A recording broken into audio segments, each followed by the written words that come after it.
একদিন জঙ্গলে এক খরগোশ মাঠে ঘাস খাচ্ছিল। হঠাৎ এক ধূর্ত শেয়াল এসে হাজির হল। শেয়াল খরগোশটিকে দেখে ভাবল, আহা, এ তো আজ আমার দুপুরের খাবার।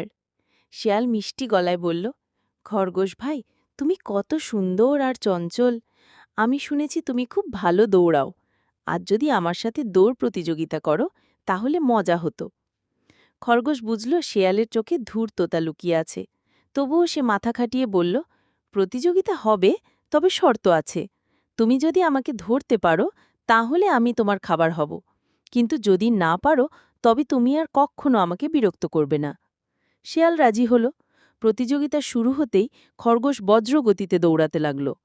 শেয়ালও পিছনে ছুটল, কিন্তু যতই চেষ্টা করুক খরগোশকে ধরতে পারল না।